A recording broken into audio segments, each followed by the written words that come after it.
The sun hammered the stone walls of Kerak castle in the summer of 1183.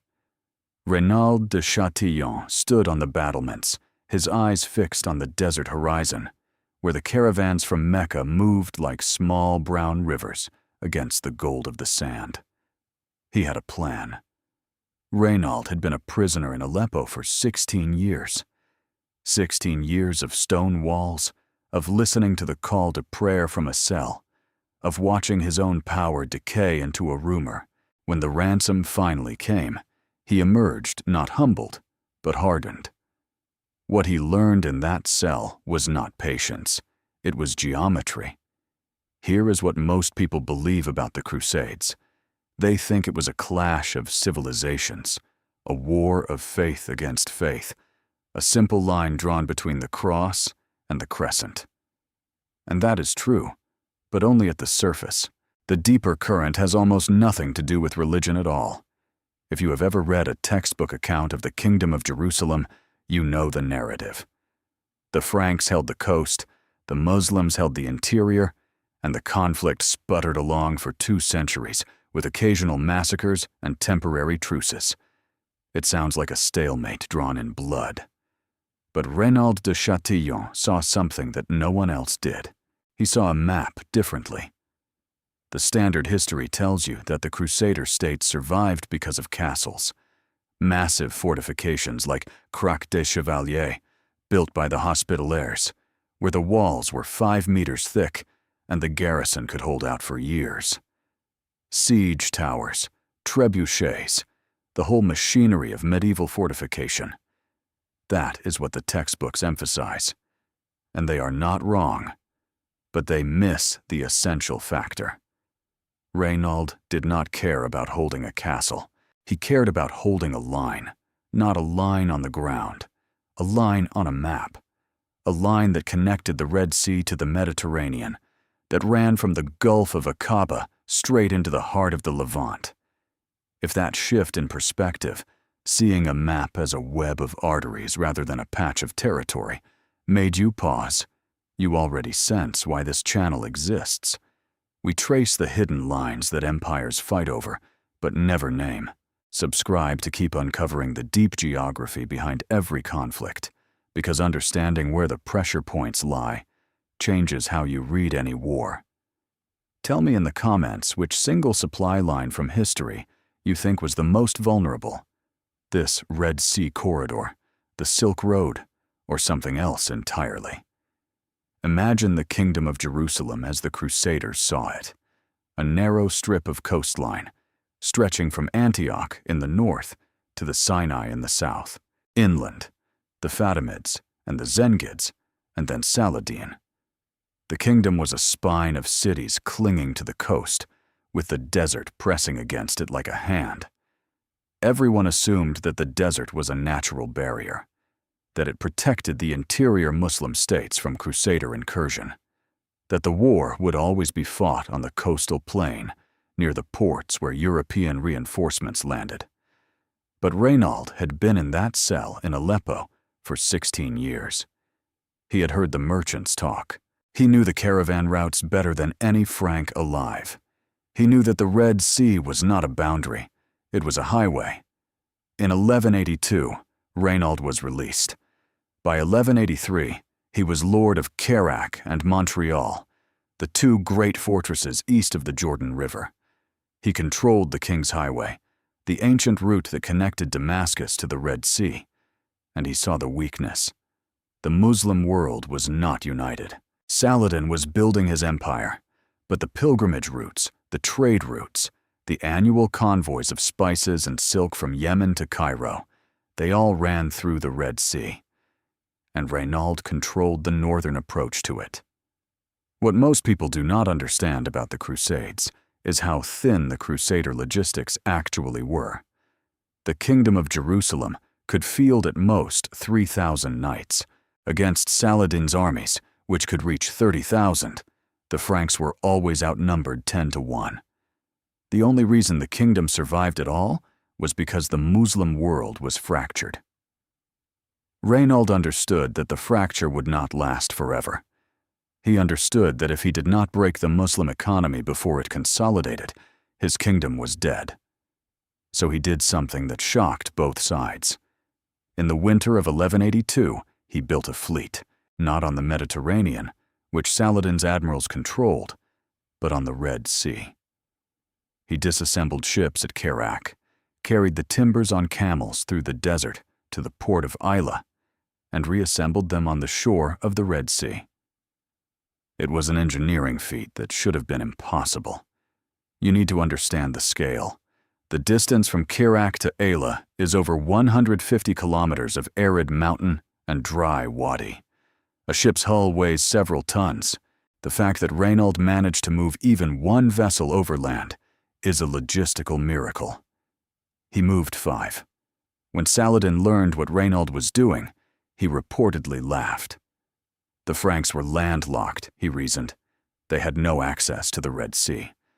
The idea that a Frankish lord could launch a naval raid from the heart of the desert seemed absurd. But Reynald's galleys struck the coast of the Hejaz, the holy coast of Arabia. They burned the port of Al-Hawra. They raided the island of Khorasan. They cut the pilgrim route to Mecca. This is the moment that changed everything. Because Reynald de Châtillon did not just raid a port. He threatened the Hajj. He threatened the religious foundation of Saladin's legitimacy. Saladin had built his power on the promise that he would protect the holy places, that he would reunite the Muslim world and secure the pilgrimage routes. Reynald's raid made that promise worthless. If you have ever wondered why the Crusades escalated in the 1180s, why the conflict shifted from border skirmishes to total war, the answer is Reynald's ships. He broke the unwritten rule. He turned a local war into a religious war of survival. A single raid on a pilgrimage route inverted the entire logic of the conflict. That is the kind of tectonic shift we explore on this channel. The moment a small action rewrites the rules of engagement. Subscribe to stay with these turning points, because understanding how wars really escalate changes the way you watch the news. Drop a comment with your honest answer. Did Reynald miscalculate by pushing that hard, or was total war the only move he had left? Now consider Saladin's position. He had spent a decade unifying Syria and Egypt. He was the most powerful Muslim leader since the Abbasid caliphs, but his legitimacy was fragile. His rivals in Damascus, in Mosul, in the Iraqi cities, they were watching. If he could not protect the Hajj, his authority would collapse. Reynald knew this. That is what made him dangerous. He was not fighting for territory. He was fighting for the map. He understood that the Crusader states could not defeat the Muslim world in a direct military confrontation. They could only survive by keeping the Muslim world divided. His strategy was brutal, but rational. Keep the war mobile. Keep attacking the economic arteries. Keep proving that Saladin could not protect his own people. Make the Crusaders seem like a permanent threat that no Muslim leader could eliminate. It almost worked. By 1185, Saladin had no choice. He had to eliminate Reynald, not simply defeat the Kingdom of Jerusalem, which he could have done at any time by overwhelming force. He had to kill Reynald personally. It had become a matter of honor and political necessity. The standard history of the Battle of Hattin says that it was a military disaster for the Crusaders, that Saladin lured the Frankish army into the waterless plateau of the Horns of Hattin, trapped them, and annihilated them. That is accurate, but it misses the deeper logic. Hattin happened because Reynald forced it. He had spent more than a decade making the Kingdom of Jerusalem impossible to ignore. He had raided the Holy Coast. He had threatened the pilgrimage. He had captured one of Saladin's sisters in a caravan raid. He had made the war personal. When Saladin captured Reynald at Hattin on July 4th, 1187, he did not treat him like a prisoner of war. He killed him with his own hands. In the tent, over a cup of water that Reynald refused, Saladin struck off his head. That single moment changed the history of the Middle East. After Reynald's death, the Kingdom of Jerusalem survived for only another 4 years before it collapsed. Jerusalem itself fell in October of 1187. The Crusader states fractured. The Third Crusade arrived too late and achieved too little. But imagine the alternative scenario. Imagine if Reynald had succeeded, if his Red Sea fleet had been larger, if he had managed to severely disrupt the pilgrimage route for several consecutive years. If Saladin's coalition had collapsed under the pressure of a rival in the east, attacking while Reynald attacked from the west, the Muslim world would have fragmented again. The Crusader states might have survived for another generation, maybe 2. The entire trajectory of the medieval Middle East would have shifted. There is a specific moment in the history of the Crusades that historians rarely emphasize. In the year 1181, Saladin and the Byzantine Emperor Isaac II Angelos were negotiating an alliance. The Byzantines controlled the Black Sea, and Saladin controlled Egypt. If that alliance had succeeded, the Crusader states would have been surrounded. Reynald's raids broke that negotiation. The Byzantines saw that Saladin could not control his own coastline. They lost confidence in his ability to project power. The alliance collapsed. The Crusader states survived for another decade. That was Reynald's legacy. Not the violence, though he was violent. Not the brutality, though he was brutal. It was his ability to see the forgotten principle of that war, that the map is a weapon, that the lines on it are only as strong as the logistics that support them, that breaking a single trade route can unravel an empire. This forgotten principle, that a trade route can be more decisive than an army, is exactly the kind of hidden thread we follow on this channel.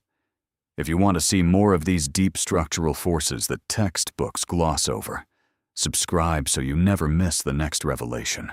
Comment with one historical detail from this video that, for you, most powerfully illustrates how the map is a weapon. I am curious which moment stuck with you most. Today, when you look at a map of the Middle East, you see borders drawn by European diplomats in 1916. You see nation-states that did not exist 100 years ago. But underneath those borders, the old routes are still there. The Red Sea is still the highway between the Indian Ocean and the Mediterranean. The King's Highway still connects Damascus to Aqaba. If this perspective on the Crusades made you see a familiar conflict in a new way, tell me in the comments which detail shifted your understanding. The siege of Kerak, the Red Sea fleet, or the moment Saladin drew his sword. The forgotten principle is not about weapons or faith. It is about the hidden geography of power, and Reynald de Châtillon saw it clearly from the moment he first looked out at the desert from the walls of his cell. The same principle holds today. The great powers of the 21st century still fight over straits and choke points, over pipelines and shipping lanes, over the same narrow corridors that determined the fate of empires 1,000 years ago. The names change, the geography does not. Reynald de Châtillon is remembered as a villain, a brute, a breaker of truces, and he was all of those things. But he was also the only Crusader leader who understood that the war was not about Jerusalem. It was about the road to Jerusalem. And if you cut the road, the city falls without a siege. The Crusades were not a clash of civilizations. They were a clash of supply lines.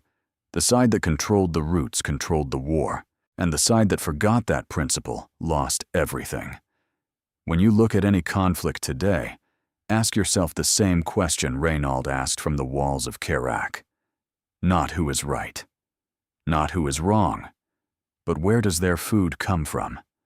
Where does their fuel come from? Where is the line on the map that, if cut, would bring the whole structure down? That is the forgotten principle of the Crusades, and it is the forgotten principle of every war since.